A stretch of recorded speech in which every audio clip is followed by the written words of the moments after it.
Welcome to the June edition of The Coffee House, where in the next hour, we'll look at the Elian Gonzalez case through the lens of the UN Refugee Agency and preview a TV documentary on how the U.S. Immigration Service judges claims for political asylum. Speaking of documentaries, Emmy winner Nina Seavey stops by with a clip about some remarkable Russian teens trying to hit it big in Nashville. Plus, skin cancer, how to prevent it and how to recognize it. We'll look back at the Million Mom March. We've got a Rebecca Villarreal poem and vocalist Liz Goldberg.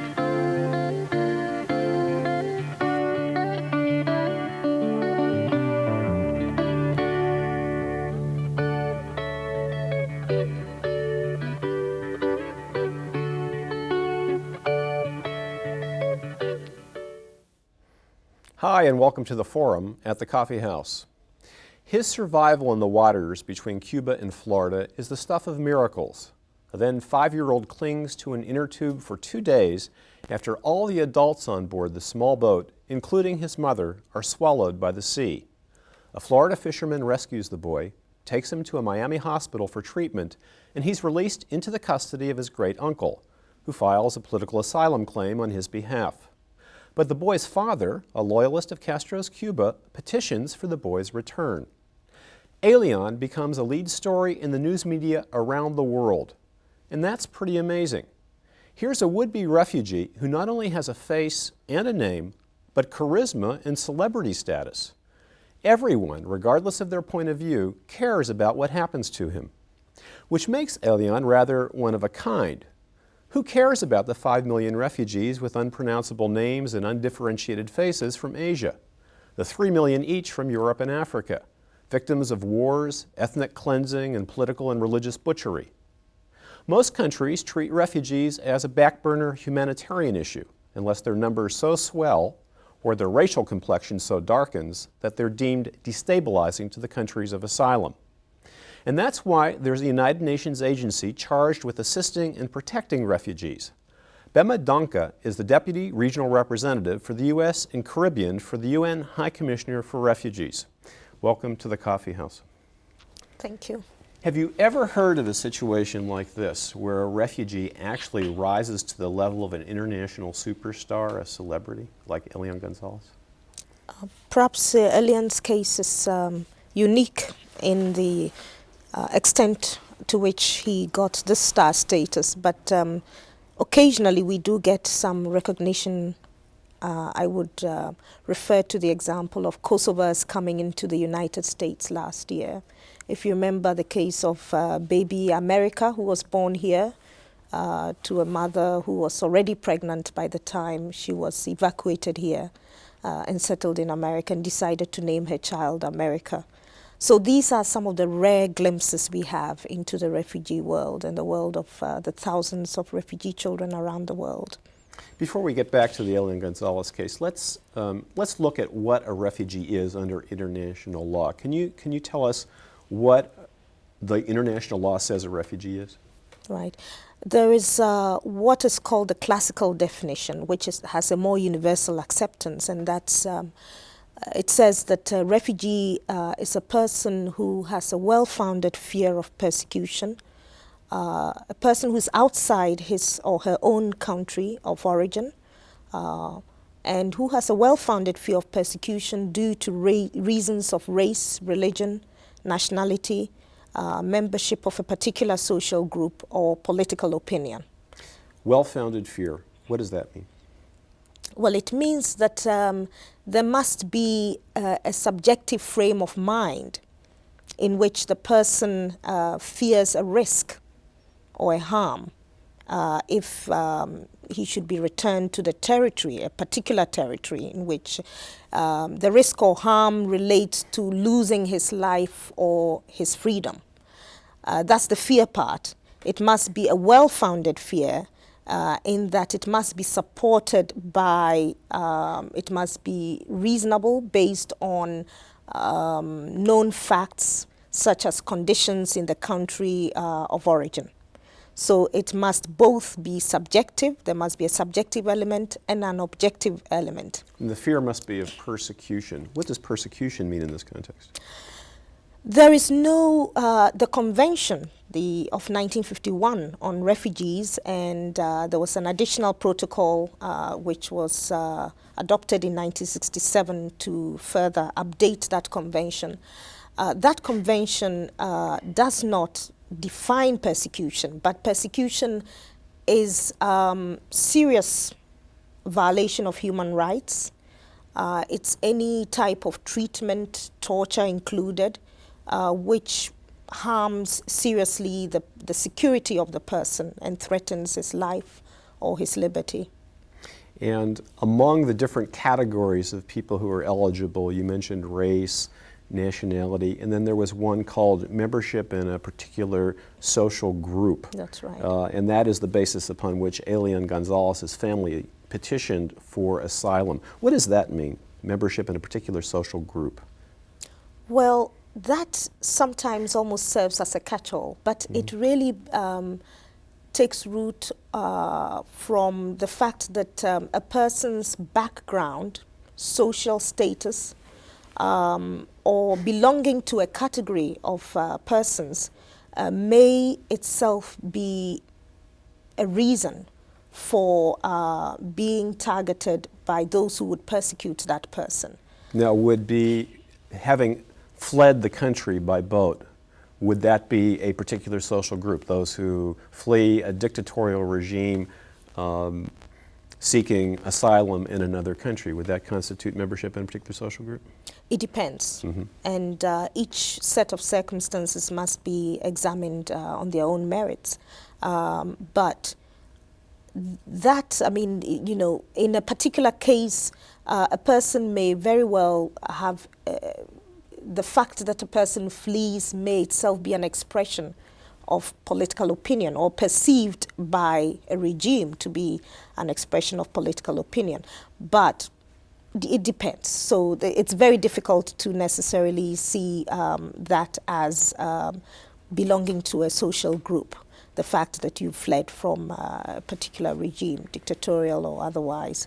But as I said, there must be reference to what is known about human rights practices in the country of origin and the specific personal circumstances of that person.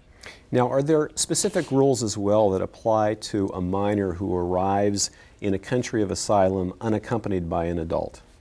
Yes, the international community recognizes that children are particularly vulnerable, and particularly children who are separated from their parents, arrive in a foreign territory without either parent and without any adult who by law or custom is responsible for taking care of that child. These children are called unaccompanied children. For children who are accompanied by parents, normally their refugee claims are made on their behalf by the parent and you know, for the entire family. But for these unaccompanied children, it becomes a difficult enterprise for them to articulate a claim. They may not even be mature enough to do that. As a result, there are some guidelines for making sure that there are procedures, minimum guarantees to enable them to express their claim. And if they are unable to do so, that in fact there are other ways of establishing whether they would have a need for protection. Now, in the case of Elian Gonzalez, his great uncle, paternal great uncle, filed an asylum claim on his behalf. And the family argued that one, Cuba is a totalitarian country, therefore persecution necessarily follows. Other members of the family had been persecuted, and that Elian arrived in this country with his mother and should be able to stay in this country. Then the father comes forward and petitions saying that he wants his son returned. The Immigration and Naturalization Service investigates the case, concludes that the father's request was not coerced by the Cuban government, but was voluntarily made, that that's what he really wanted. In a situation like that, conventionally, under international law, where there is a surviving parent, would the will of the surviving parent control the destiny of an unaccompanied minor? It depends on the particular circumstances, and I would say that this particular case is a unique one. First of all, there was a parent who could be traced pretty quickly, and in fact, that's the first order of priority when unaccompanied children turn up, as in this case when Elian's mother died on the way to the U.S. So in this case, the first order of the day is to try and trace a parent or the nearest relative. As it turned out, this became possible within days. Once a parent is traced, the conventional wisdom is that a parent is a natural caregiver and would act to protect the best interests of the child. Now, this is a presumption, and it's a presumption unless it can be shown to the contrary, that in fact the parent is not, has interests which conflict with those of the child, is the source of mistreatment or persecution of the child, or is unable to express his wishes that the child have access to asylum elsewhere. In this case, my understanding is that a great deal of care was taken to try and find out, the situation of the father, that there was that it was quite clear to the INS that the father had been interviewed in an atmosphere. I know you're not in a position to advise the Yes. Immigration and Naturalization Service on how to make a refugee determination in a particular case. But let's say that the case officer, the asylum officer for the INS, came to the UN High Commissioner for Refugees and said, look, here are the facts in this case. What would you do under these circumstances? What would you say? With regard to the procedure or with regard to the merits of the claim? Let's go to the merits of the claim. Well, with regard to the merits of the claim, I don't think, first of all, I would need as much information as possible. What we recommend, the United Nations Refugee Agency, my organization, suggests it as guidance to states that, first of all, they have a competent person to make the decision. That if possible, it's a minimum, that there should be a qualified official, and if the child is able to articulate, what they want, that there should be a personal interview before that official, that particularly they should have access to legal representation. And that there should be, if there's a negative decision, there should be a right to appeal. So these are all the minimum procedural guarantees. On the merits of the issue. We're running out of time. Right. So were those minimal procedural guarantees met in this case, as far as you know? Well, as you know, the question of actual access to asylum was the issue that was just recently decided upon by the 11th Circuit Court. So the merits of the case, it never came to the merits of the case. That's right. But if the merits, the same definition of refugee would have applied. It would be necessary to have, since a child may not have its own claims, it would be necessary to look at the situation of the father or of other relatives. These are the things that I would also have reference to. Okay. Well, thank you very much. Many thanks to UNHCR's Bemma Donkoh for joining us in the coffee house. And we'll be following this case very closely as the Supreme Court, if it does decide in this case, takes a look at it. Still to come, Emmy Award-winning documentary filmmaker Nina Seavey, The Summer Sun and Skin Cancer, the sights and sounds of the Million Mom March, Rebecca Villarreal poem, and vocalist Liz Goldberg.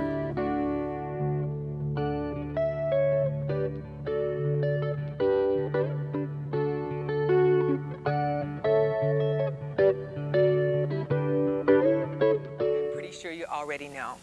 If somebody manages to make it from their home country to here and has a well-founded fear of persecution, as it's called, then they can get asylum in this country. And who decides if they have a well-founded fear of persecution? You already know that too. It's the INS, the Immigration and Naturalization Service. But do you know how the INS decides? I didn't. It can't just be that their homeland is in turmoil. That would mean entire populations could get asylum. No, it has to be a fear that has their own personal name on it. And most people just don't run away from their torturers with a nice briefcase of authenticating documents. They might not even have scars. So the job of deciding who gets asylum is up to INS case officers, civil servants who sit in little cubicles and listen to horror stories all day long and then must decide who can stay and who gets deported. Supposing you could sit there with them and see what it's like to decide somebody's fate 3 times a day. That's what happens in a fascinating new feature documentary called Well-Founded Fear. Here's a glimpse of the officers around their morning coffee. How about this, though? When you hear a story over and over and over again, does that affect your decision? No, I still listen to him. I mean, who knows? This may be the one who's telling the truth. How many hundreds of thousands of times in Rwanda did people see their families slaughtered right in front of their eyes? But I think that then the demand for details is increased because you've heard the story 10 other times. They all say the same thing. In such and such a month of such and such a year, they came to my home, they said I wasn't Mauritanian, they took my documents, they put me in a truck, they took me to a camp, yada, yada, yada. The same thing over and over and over again. Does that mean it didn't happen? No, because it could have happened the same way to thousands of different people. Right. So what happens? Is it just hearing it over and over again? You hear one thing that doesn't ring true, and then you say, then something clicks and it says, I'm a farmer. Okay, what do you farm? Well, I raise rice. How do you plant the rice? Right. I throw the seeds in the water. That probably on your first interview. It's not that you've got experience. Yeah, you're jaded. Cold, I'm feeling jaded. Time to go back to inspections. You go on to meet an Algerian, a Chinese, a Russian Jew, an Albanian, and a Romanian. Their stories are all appalling. You form your own opinion, and you see what the INS officers decide and why. Well-Founded Fear just took the Sundance Film Festival by storm. It was an audience favorite. Tickets to it became a black market item. But don't look for it in a theater near you. Documentaries really haven't been part of that new independent film boom, even if the Blair Witch Project looked like a documentary. Fortunately, you can see Well-Founded Fear on television thanks to the documentary series called POV. It'll be on 2 public TV stations during June, on both MPT and on WIDA. POV is showing 8 other films this summer, and each of them is an exception to the rule of commercial media. They're films made from a committed point of view about stuff that matters to us as citizens. Butterfly, which also airs in June, is one like that. Its heart is really on its sleeve, and both are about 180 feet in the air. Julia Butterfly Hill is the young woman who spent 2 years in a redwood tree to protest clearcutting. Even if you start out thinking that she's a little wacky, by the end of the movie you've met somebody really striking in her conviction and integrity. And you've learned a lot about new social movements. Here's the end of the movie, which, by the way, was entirely edited on the filmmaker's home computer. And even though she's meeting it with the very, stones are being thrown at her in one sense of the word, but she rises above it. And that's a powerful challenge to me. Someone said, Julia, what would you tell someone that hasn't had inspiration like you've had? What would you tell them? And I said, I would ask them to look into a child's eyes, look into the very soul in their eyes, and realize that if we can make a small sacrifice, do some brave act, we can change that child's future forever.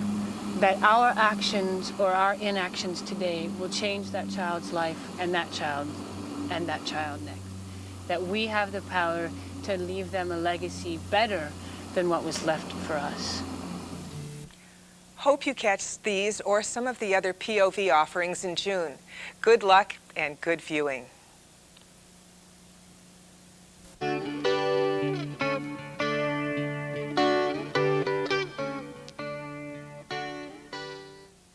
Hi, and welcome to another edition of A Second Look at the Coffee House. The thing about making movie documentaries is that no one pays you, the theater owners ignore you, and it takes a long haul of miles and minutes, not to mention years. Yet what a glorious way to spend your time, especially if you can chase a lot of wonderfully intriguing ideas, and especially if you know how to do the job right. You're about to meet Nina Seavey, who's done all of the above, plus won an Emmy, and, oh yes, she's also raising 3 kids and dealing with a professor for a husband. Hi, Nina. Welcome to the show. Thanks for having me. Is that how it feels to you, a chase?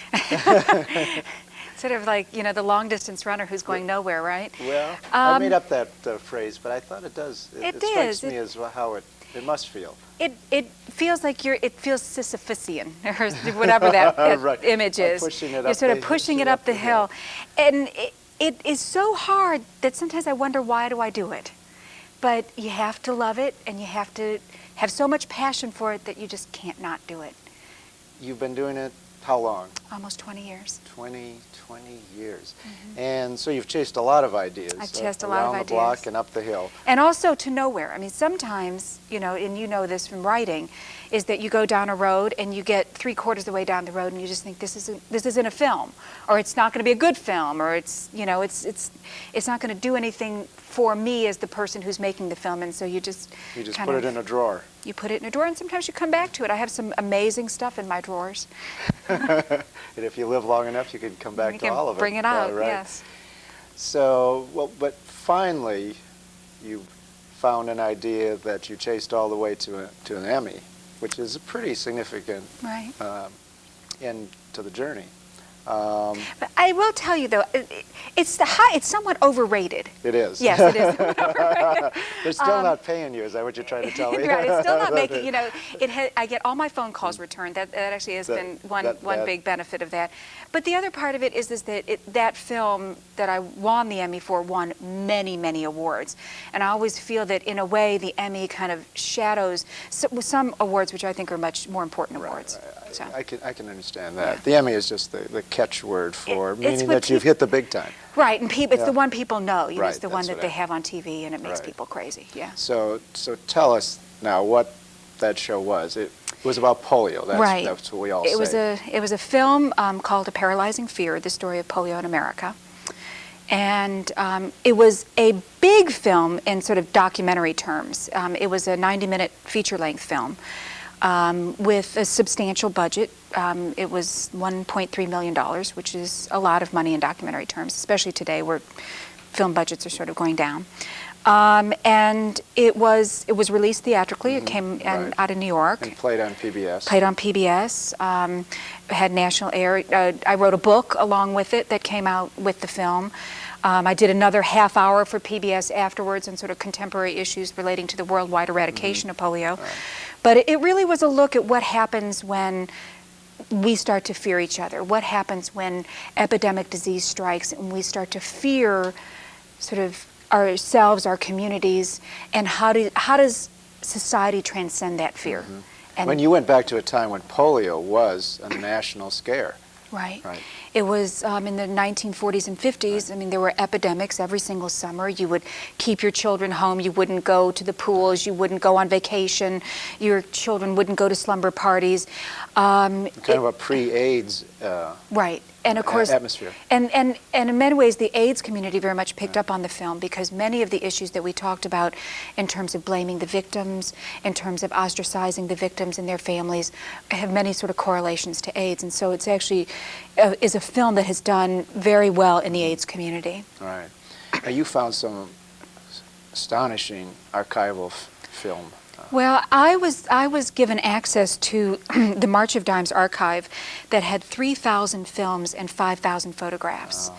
And no filmmaker had ever been allowed into this material before. And I have a substantial body of work behind me, and finally sort of negotiated an agreement with them. And they gave me the keys to these 3,000 films and these 5,000 photographs. And we set up a little office in Takoma Park, and we looked at 3,000 films, if you can imagine that. We had 4 16-millimeter flatbeds and then 3 35-millimeter cinematas set up in the middle of Takoma Park in an office. And we brought back the 1940s and 50s. And yeah, I mean, it's vivid. Some of this footage is, I'm almost old enough to remember some of it, and I remember stood in line in school to get my vaccine shots in the 50s. Now, see, I'm not old enough to remember Right, I know that. I'm not you know, people always said, well, do you know somebody who had polio, or did you have it? It was a subject that had never been done. And the reason it hadn't been done was because nobody could get the keys to this archive. Right. You couldn't make the film without it. But there are 600,000 people alive today who had the disease. And I did a tour across the country and interviewed many, many people, their families, doctors, scientists, nurses. All of this. How did you get onto it to start with? You know, again, it's sort of one of those things, you're always looking for that story that hasn't been told. And I'm like, well, why? I'm sort of interested in science and the history of medicine, and I was like, well, why hasn't somebody made a film about polio? Wow. And as simple as that. It was that question, and then I found out why they hadn't done it. I was fortunate enough in the making of the film, there is this worldwide eradication effort going on, and I was fortunate to be able to go to India on a day where they were immunizing 173 million children against polio on one day. And so I was able to bring this story sort of full circle. Right. It was really quite extraordinary. Right. Was there a secret to getting the March of Dimes to open up to you? Again, I have, Just your charm? I'm not so sure charm was what did it. I had a large grant from the National Endowment for the Humanities, and that money does not come, lightly, and it's, I had some amazing people working with me on the project. Henry Hampton, who's a very famous filmmaker, did Eyes on the Prize, was an advisor to the project. Jeff Ward, who wrote Baseball and the Civil War with Ken Burns, was an advisor to the project. Both of them had polio. I was sort of the person who kind of got anointed to tell the story. To connect it all. Right. Money, I mean, you got that one grant, but usually that's... I hate the money problem. How do you chase the money? It depends. Every project sort of has its own life. Some work you do is commission work. You figure the Discovery Channel is going to like X film, and you go to them, and the Discovery Channel says, hey, we want to pay for that film, and we'll give you $350,000 or $400,000 to do it. Sometimes, in the situation that I'm now in, the film I'm currently making is an independent film. I have not wanted to sell it to a network. I have been raising the money either through donations and other kinds of financing arrangements, because I want the independence and the integrity and the freedom that gives me. And it is a tremendous change of pace as well from the seriousness and sort of the depressing nature of polio. It's about 7 Russians who have come to Nashville to become country music stars. Right. And we have a clip, which may be the best way to introduce this. So let's take a look.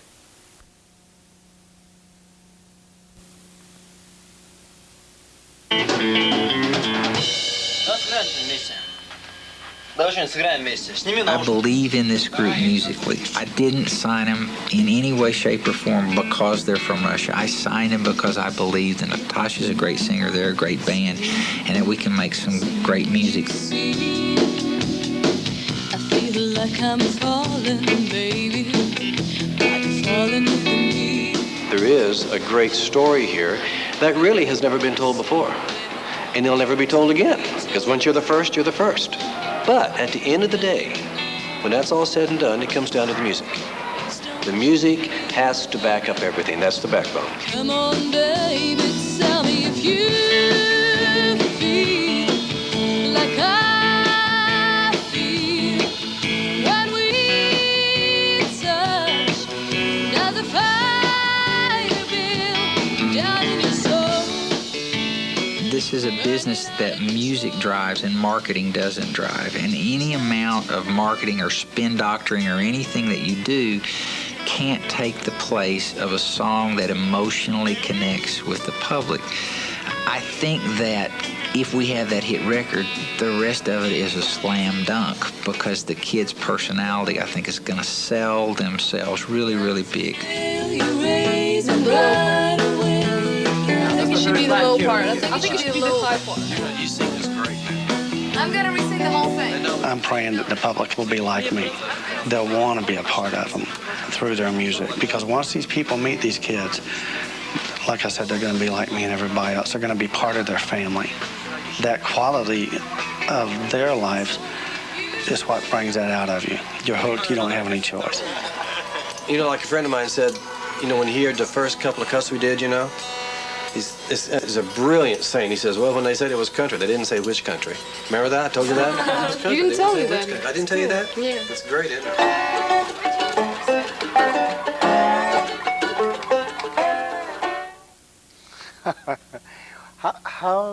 How did you get from polio to Nashville? Well, first of all, I had to do something that was lighter. There was no question. 4 years of polio just about made me paralyzed. Films just seemed to me always so amazingly earnest and serious, and I just felt like I needed to break out. And I am a huge country music fan. This is great fun. It is so much fun. These kids are alive. The whole subject matter is just full of surprises and twists and turns. And I went to Russia with them last November and filmed their backstory. They're classically trained musicians, very much in the Russian mode, and yet they are an amazingly accomplished group of country music musicians. And who have actually signed a real contract with CAA? They're represented now by Gaylord Entertainment. They're going to come out on the Gaylord label. They are represented by CAA. They've got management out of Los Angeles. You're going to hear from Bering Strait. I don't know what you're going to hear, but the group is named Bering Strait. Bering Strait. I love it. They're going to go on the country music tour this coming summer, and their album will come out in the fall, and something will happen to these kids. So really, as quirky as this whole thing sounds, this could be another major documentary for you. If it's interesting because Elia, the lead guitarist, said to me, he said, well, Nina, what happens if we're not successful? And I said, well, Elia, you don't have a career, but I have a film. And it's either a tragedy. Plus, you have a son now who wants to be a country music star. My 9-year-old is picking and, sort of plucking away on that guitar, and we hit the country music circuit together, and it's a big part of our lives now. Well, I have the feeling that... Go ahead. Yes, I was just going to say, I have the feeling you're going to be chasing movie documentaries from here to Nashville and back again for a long time to come. Thanks for joining us. Thanks for having me. Filmmaker Nina Seavey here in the Coffee House. And keep a watchful eye out for any new productions from her. I'm Howard Cohen, and this has been A Second Look. You're looking good. I'll take this side around the world. I'm gonna let it shine. Take this side around the world. Let me hear you. Yeah. We are the people who ate protein during our pregnancies. We are the people who didn't smoke or drink. We are the people who fed our babies breast milk and food without fillers. Don't dare tell us that we don't have the right to keep those children safe. Here's the question. Are there more mothers than members of the NRA? Congress cannot hear you. Are there more mothers than members of the NRA? Our legislators and the gun lobby want to blame everyone but themselves. The problem, they say, is media violence. And this is a deeply troubling problem. There's far too much violent entertainment, and we know it is bad for the souls of our children. But in Canada, Germany, and Japan, children watch the same movies and play the same computer games, and they don't kill anyone afterward. Their children are not more religious than our children, and their parents are not better parents than we are. What distinguishes us from them is the prevalence of our guns and the cowardliness of our politicians.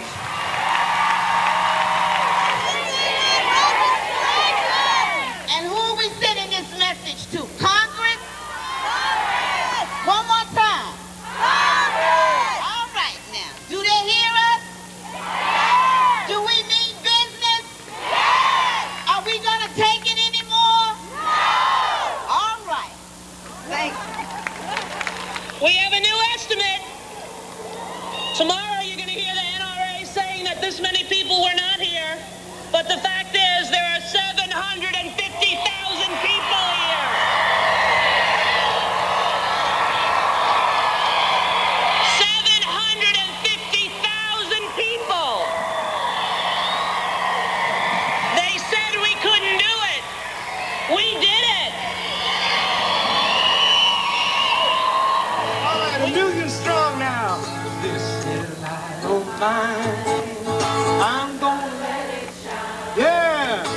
This little light of mine, I'm gonna let it shine.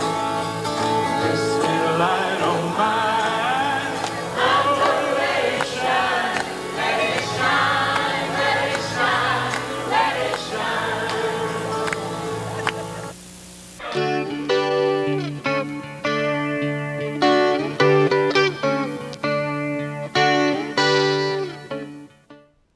Hi, and welcome to In Sickness and in Health at the Coffee House.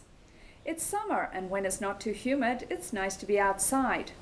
Of course, we're soaking up the sun, and that may mean more than just a healthy glow. At least one American will die of skin cancer during the next hour. Skin cancer is the most common form of cancer for people in their mid to late 20s. The biggest cause, overexposure to the sun's ultraviolet rays. And when skin cancer does strike, the victims often don't realize that the strange-looking mole on their skin is deadly. Here to explain how the sun can cause such damage, who is most at risk, and what to try and do to help avoid it, is Dr. Scott Saxman, a senior investigator at the National Cancer Institute. Dr. Saxman, welcome to the Coffee House. Thank you very much. You're a senior investigator in what sense at the National Cancer Institute? My job at the National Cancer Institute is to oversee federally funded research studies and research projects on a national level. And one of the diseases that I'm very highly involved in is malignant melanoma. Okay. And you said skin cancer is, when we talked earlier, is becoming almost an epidemic in this country. Why is this? Well, presumably it's because of years of cumulative sun exposure. In the 60s and 70s it became very popular to sunbathe. In the 80s, tanning beds became very popular. The ozone layer may have something to do with that, some depletion of the ozone layer over time. But it's much, we're paying the price essentially for years or decades of increased sun exposure and playing in the sun. About half of Americans, perhaps even more than half, don't use anything to protect against the sun. No sunscreen, perhaps not even hats. Why is this that people are so blasé maybe? Well, I think for the most part it's because people don't understand the dangers of being out in the sun. And it's especially difficult for children and for teenagers. I mean, who wants to be a teenager and go wear a shirt and a hat out by the pool?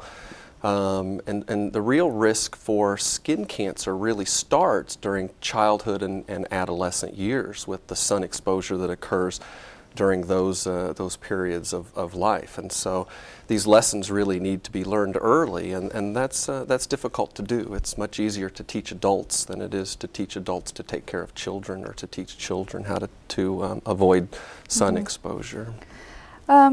Let's take a look at some of the risk factors more than the natural factor of the sun that will increase the chances of someone getting a melanoma. But perhaps you could talk also about who is most likely to get them generally. Well, the people that are at highest risk are people that are very fair-skinned, people that burn and rarely tan are at much higher risk. Blonde or red hair, fair-skinned Caucasians. The darker the natural skin, the less risk there is of developing melanoma, although it's not perfect, and even African Americans or Africans can develop melanoma. So the risk generally decreases significantly with darker natural skin, but even people of color need to recognize the warning signs of skin cancer and melanoma. People who have lots of freckles are at higher risk. People who have family members that have had skin cancer or melanoma are also at higher risk. The highest risk is people who have had a previous skin cancer or melanoma. They need to be very aware that they have a significant possibility of developing another type of skin cancer and need to be on the lookout. Right, there are different types of skin cancer, but melanoma is the deadly one, although perhaps you could explain a little bit about the all three types. There are essentially three kinds of skin cancer, or at least three common kinds of skin cancer. Melanoma is fairly unusual. Much more common are squamous cell carcinomas, basal cell carcinoma. That's a picture of a melanoma. Okay. And what you notice with this picture is the irregular border, the dark purplish sort of color here, and that's a very significant warning sign that this could be a melanoma and needs to be removed or biopsied. So that's one thing together there, even though the two parts of it look very different. That's all part of the same melanoma. Right. Again, cancers have a tendency to sort of grow in a very irregular fashion, and that's what you're seeing in that picture. And here? This is a picture of what's termed a dysplastic nevus, which is not actually a melanoma, it's an abnormal freckle, more or less, or an abnormal mole. And these have a tendency to develop into melanomas, or people who have these are certainly at risk for developing melanoma. Again, this, you don't see the dark color here, it's brown, but the border is irregular, there's differences in coloring, and if someone sees this on their skin, they should have a physician look at it and make sure that it, and keep an eye on this. They're greatly enlarged, these. This would be perhaps the size of a pencil eraser? Well, they can come in any size. Certainly the bigger a mole is, the more likely it is to be malignant, although certainly some very large moles that are birthmarks aren't malignant at all, so that it shouldn't frighten people. But this, for instance, was about the size of a pencil eraser. This is, I don't know if you can see from the picture, but this is raised above the skin. This is what we call a nodular melanoma, and normal freckles and things shouldn't be raised above the skin. When something starts to grow above the skin, that is also a warning sign and should be looked at by a physician. And there's a lot of speed involved in this. Don't they grow to dangerous level quite quickly? People think, I'll do it at my next annual checkup, I'll speak to the doctor then. Yeah, they actually grow over fairly long periods of time, but the time period between when you can identify them as a worrisome mole or a worrisome lesion to the time that they can spread to other places certainly can be short. And so people who have a worrisome mole or something that's changing in color or shape certainly shouldn't wait months before they go visit the doctor and have it looked at, because they can spread to other places in that period of time. When in doubt, get it checked out. Absolutely.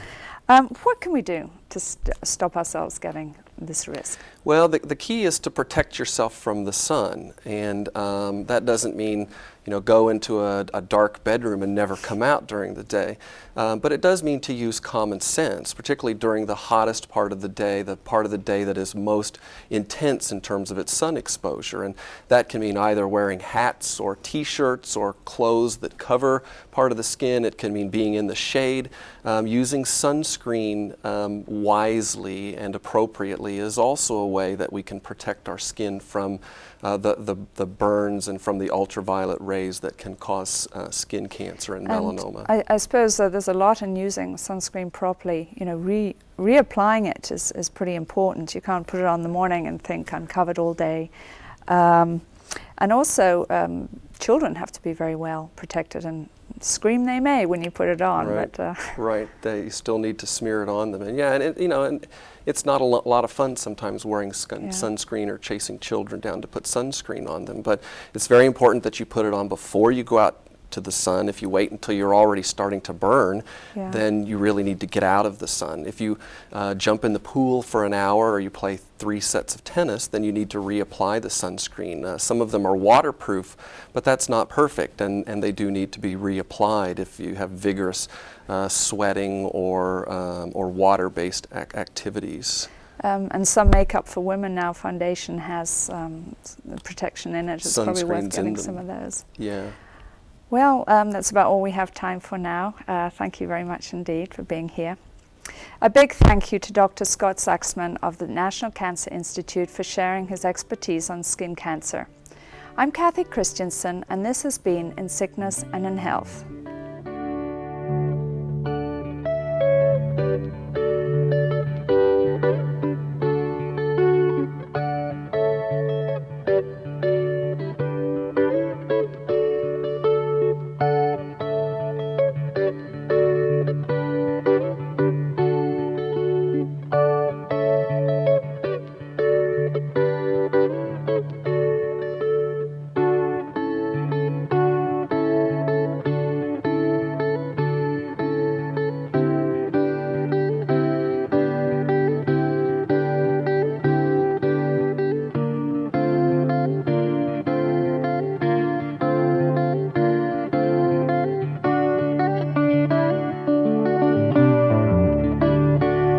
51,000 plus, walk, run, pacing by numbers, ahead of eyes, tears welling for lumps in your breast, in mine, in my mother's, who once held my life.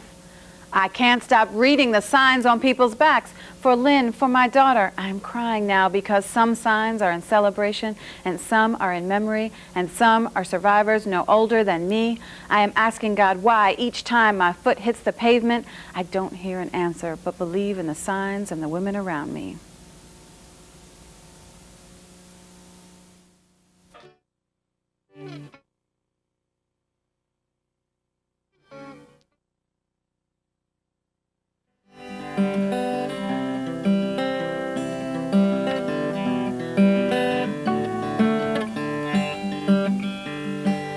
I've been walking in my sleep, counting troubles instead of counting sheep. Where the years went, I can't say. I just turned around and they're gone away. And I've been sifting through the layers, dusty books and faded papers, tell the story I used to know. And it was one that happened so long ago. And it's gone away yesterday, and now I find myself on the mountainside, where the rivers change direction across the great divide. And now I heard the owl calling softly as the night was falling, where the question and I replied, but he's gone across the borderline. And he's gone away in yesterday, and now I find myself on the mountainside, where the rivers change direction across the great divide. The finest hour that I have seen is the one that comes between the edge of night and the break of day. It's when the darkness rolls away, and it's gone away in yesterday, and now I find myself on the mountainside, where the rivers change direction across the great divide. It's gone away in yesterday, and now I find myself on the mountainside, where the rivers change direction across the great divide. Where the rivers change direction across the great divide.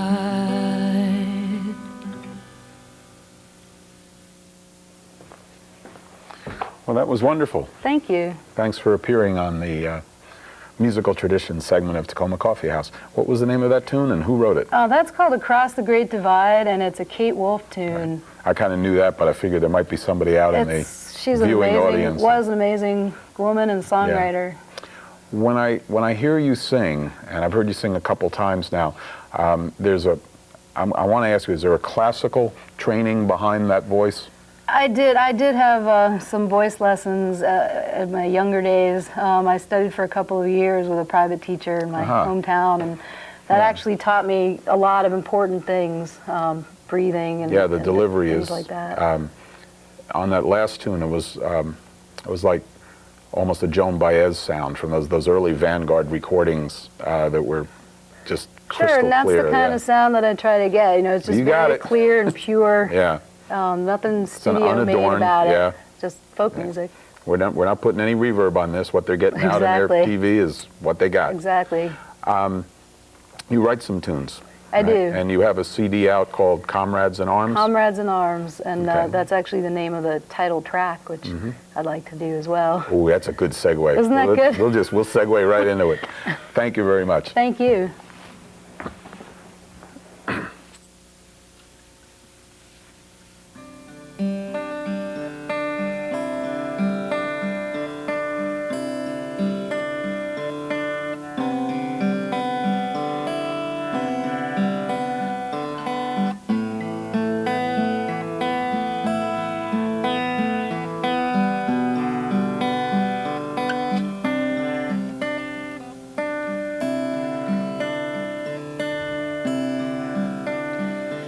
Say you are gone.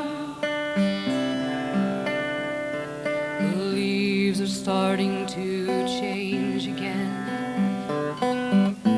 It's been just 1 year since I last saw you here. They say you are gone. They say you are gone. They say you are under the earth. They say you are gone. They say you are under the earth. But I am reading your words from the 19th century. Watching you as I sip from my glass of tea. Seeing you in the leaves that fall from the tree. We climb together, comrades in arms. Say you are gone. The leaves are starting to change again. It's been just 1 year since I last saw you here. The leaves are starting to change again. And I try your sweater on, put it over my shoulders, it keeps me warm. It still smells like you smelled. And I am hearing your words as I work in my kitchen today. Seeing you smile as I read from a book and study. Hearing your voice in the words of an old Hebrew song we sang together, comrades in arms.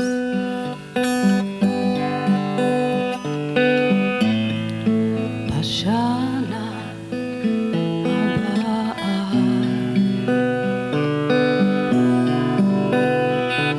Say you are gone. The leaves are starting to change again. It's been just 1 year since I last saw you here. The leaves are starting to change again. And I saw you on the doorstep, surround me on the stairs. When I was least hopeful, you were helping me up there. And you said to me, I am sending you love from the 19th century. Send you my struggle if it will help you to be free. Thinking with you of the ways our children will be. We'll work together, comrade in arms. Say you are gone. Say you are gone. Say you are gone.